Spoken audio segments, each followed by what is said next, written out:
Anda kembali menyaksikan Debat Capres 2014. Ini adalah seri penajaman visi dan misi. Pertanyaan pertama kepada Capres nomor urut 1, Pak Prabowo Subianto.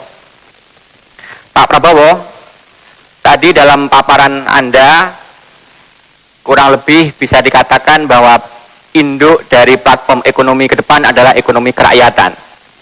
Saya rasa masyarakat menginginkan penjelasan yang lebih detail. Pertama, mengapa harus ekonomi kerakyatan dan bagaimana kebijakan yang akan dibuat untuk mewujudkan ekonomi kerakyatan tersebut. Yang kedua, investasi Indonesia hari ini didominasi oleh penanaman modal asing.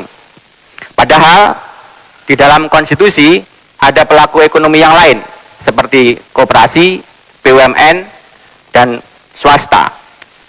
Bagaimana strategi dan kebijakan investasi yang Anda tawarkan sesuai dengan konteks ekonomi kerakyatan? Waktu Anda 3 menit dimulai dari sekarang. Terima kasih, Saudara Moderator. Ekonomi kerakyatan tidak lain adalah ekonomi jalan tengah. Ekonomi yang kita dasarkan kepada pasal 33 Undang-Undang Dasar 1945, yaitu bahwa perekonomian kita harus berazaskan kekeluargaan. Kemudian bahwa sumber-sumber ekonomi yang menguasai hajat hidup orang banyak harus dikuasai oleh pemerintah. Jadi konsepnya, intinya adalah bahwa ekonomi harus ditujukan kepada penguatan dan pemberdayaan kekuatan rakyat, tidak hanya pertumbuhan. Kita juga harus menjamin kondisi keselamatan dan perlindungan terhadap golongan rakyat yang tertinggal, yang kurang bisa mengikuti persaingan abad ke-21. Ini bedanya dengan kita sistem ekonomi Barat atau neoliberal, bahwa pemerintah kadang-kadang hanya sebagai wasit. Di kita tidak, pemerintah harus turun tangan, harus jadi pelopor, harus membela rakyatnya, tidak membiarkan kemiskinan, tidak membiarkan orang yang lemah harus bersaing dengan yang kuat. Kemudian iklim investasi atau kebijakan investasi, kami terbuka, kami mendukung investasi asing, tetapi tentunya tidak boleh mematikan ekonomi rakyat. Harus kita perkuat koperasi, harus kita perkuat usaha kecil dan menengah, dan untuk itu kita harus mengalirkan dana yang lebih, yang masif, yang tidak tanggung-tanggung untuk memperkuat ekonomi rakyat. Ini adalah strategi kita, dan ini sudah dirintis oleh pemerintah SBY dengan banyak program, dengan KUR, dengan PNPM, dengan juga dana bergulir.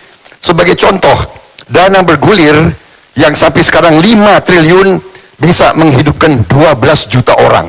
Bayangkan kalau kita tingkatkan 4 kali lipat, 20 triliun, tidak hanya 5 triliun, berarti 48 juta orang kita bisa dapat kehidupan. Jadi kita tidak anti investasi asing, silakan masuk ke Indonesia, bawa uang. Jangan masuk ke Indonesia pakai uang Indonesia. Itu bukan investasi asing namanya itu. Ya kan? Itu akan memakai pasar Indonesia. Silakan masuk, bawa uang, silakan Anda jadi kaya dari Indonesia. Kita tidak keberatan. Tapi intinya ekonomi untuk rakyat. Terima kasih, Mas.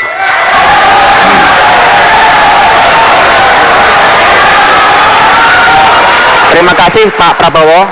Selanjutnya pertanyaan kami berikan kepada Capres nomor urut 2, Pak Joko Widodo. Tadi Bapak sudah menyampaikan visi mengenai ekonomi berdikari. Saya rasa masyarakat juga menginginkan penjelasan yang lebih detail mengenai hal itu.